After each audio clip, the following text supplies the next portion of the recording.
வணக்கம். உணவே மிருதம் நிகழ்ச்சிக்கு உங்களை நாங்கள் வரவேற்கிறோம்.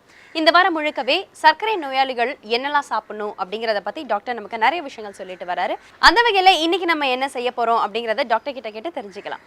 வணக்கம் டாக்டர். வணக்கம் டாக்டர். இன்னைக்கு டயபெட்டிக் பத்தி நம்ம நிறைய விஷயங்கள் பேசணும். இதே மாதிரி தான் டயபெட்டிக் சொன்னா எனக்கு நிறைய டவுட்ஸ் வந்துட்டே இருக்கு. இதுல ஒரு டவுட், இப்போ பாத்தீங்கன்னா சுகர் லெவல் வந்து 300 இருக்கு 400 இருக்குங்கிறாங்க.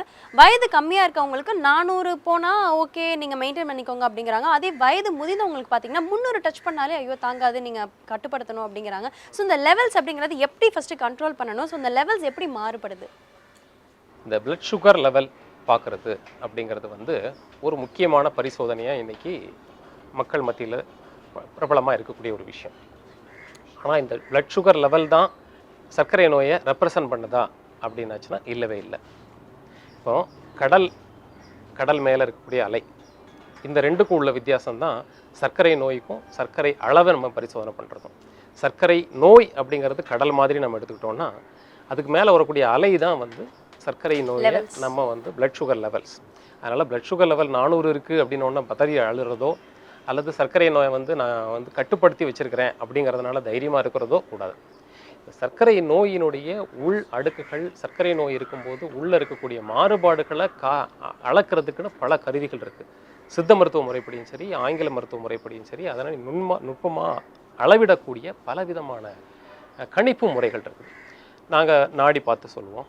இன்னும் ஆங்கில மருத்துவத்தில் பார்த்திங்கன்னா பலவிதமான கருவிகள் மூலமாக பரிசோதனை பண்ணுறதுக்கான வாய்ப்புகள்லாம் கிடைக்குது. அவர்களுடைய உடல்நிலையை முழுமையாக பரிசோதித்து பார்த்து இவங்களுக்கு எவ்வளவு நாள் சர்க்கரை நோய் இருக்குது, அந்த சர்க்கரை நோயினுடைய சர்க்கரை நோயினால் உடல் உள் உறுப்புகள் எந்த அளவுக்கு பாதிப்படைஞ்சிருக்கு அப்படிங்கிறதெல்லாம் கணிப்பு பண்ணி அதுக்கப்புறம் தான் அதை ஒரு முடிவுக்கு வரணும்.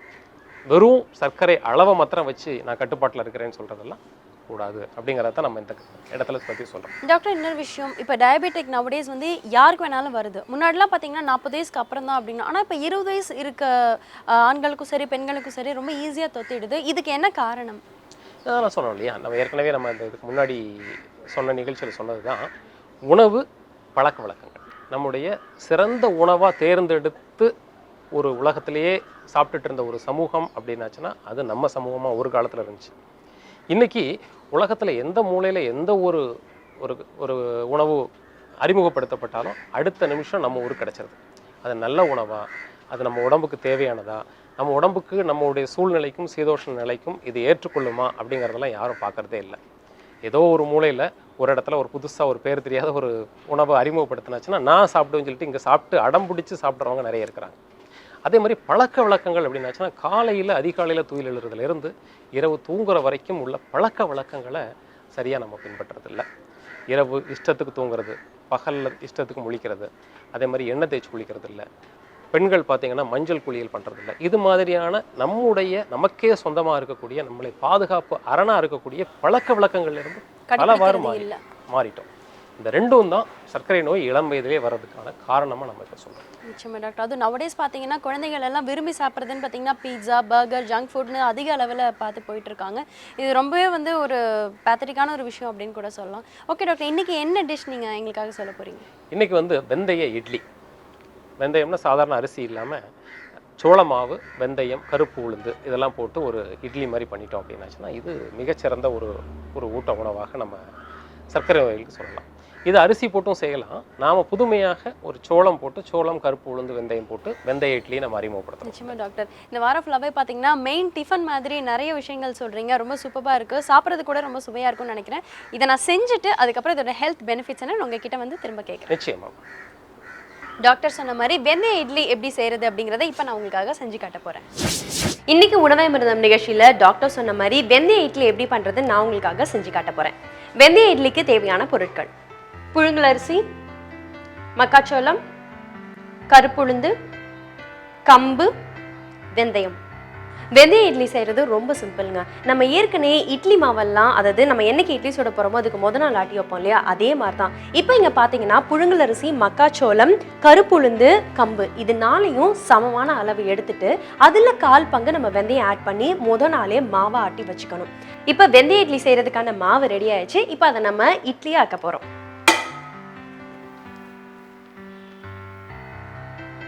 நம்ம இதில் கருப்பு உளுந்து சேர்த்துருக்கனால மாவில் இந்த விதமான கலர் சேஞ்ச் இருக்கும்.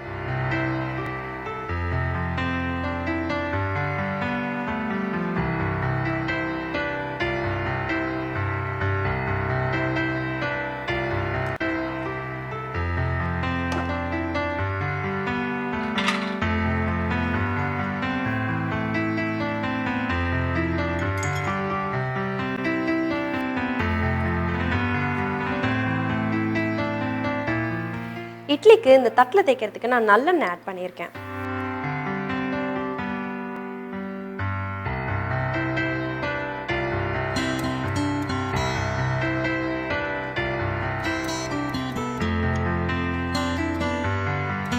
இப்போ நான் ஒரு ஈடு ஃபுல்லாக இட்லி மாவு ஊற்றிட்டேன்.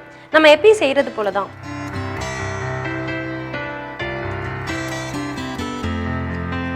ஒரு ஈடு ஃபுல்லாக இட்லி ஊற்றி இப்போ அந்த குக்கர் நம்ம க்ளோஸ் பண்ணுறோம்.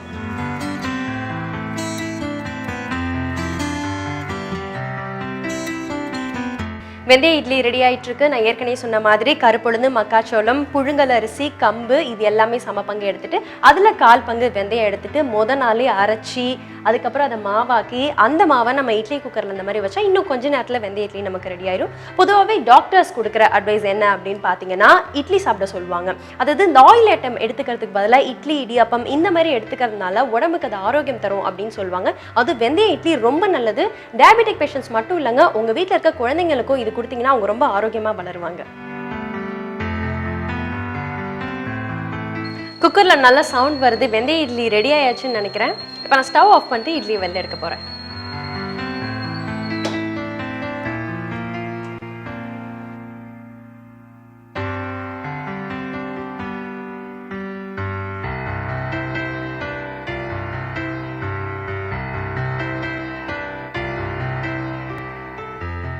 வெந்தய இட்லி சூப்பராக ரெடி ஆயிடுச்சு. நீங்களும் பார்க்குறீங்க. இப்போ இந்த இட்லி எடுத்து தனியாக நான் தட்டில் வைக்க போகிறேன்.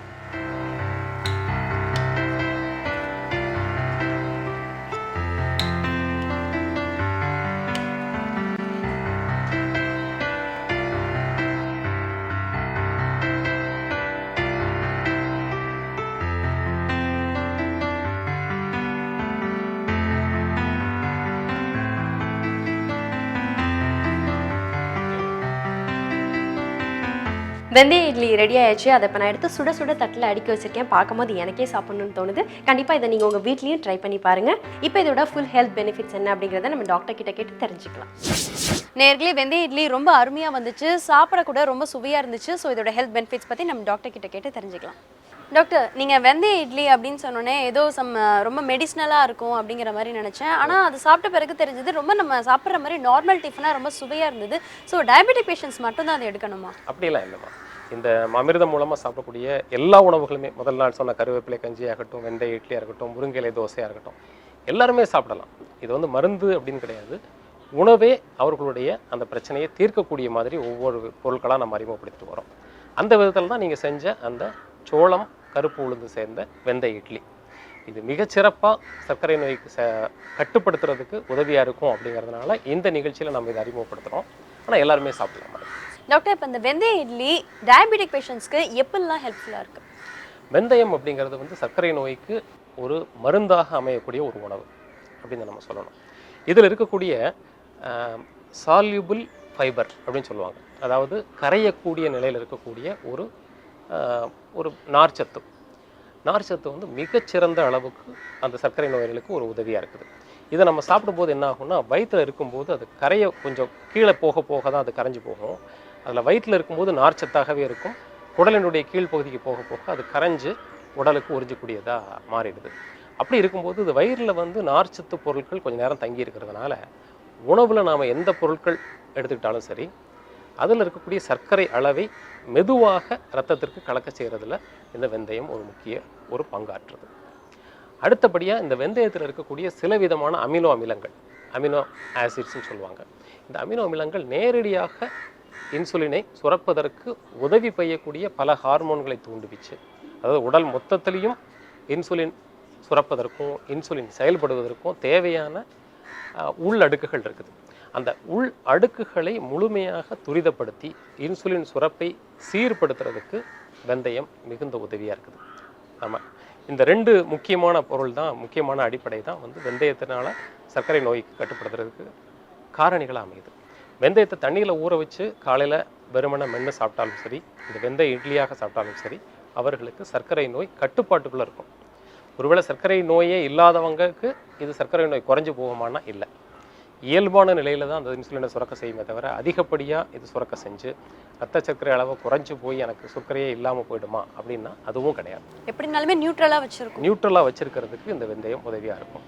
அதுக்கப்புறம் இதில் இருக்கக்கூடிய அந்த கருப்பு உளுந்தாக இருக்கட்டும், இதில் இருக்கக்கூடிய சோளமாக இருக்கட்டும், நீண்ட நாள் இந்த சர்க்கரை நோயோடு வாழ்கிறவங்களுக்கு ஏற்படக்கூடிய பின் விளைவுகள், லேட் ஸ்டேஜ் காம்ப்ளிகேஷன்ஸ் சொல்லுவாங்க. சர்க்கரை நோய் ரொம்ப நாளாக இருந்துட்டு இருந்துச்சுன்னா அதுவே பல விதமான உள் உறுப்புகளை பாதிக்கப்படுச்சு.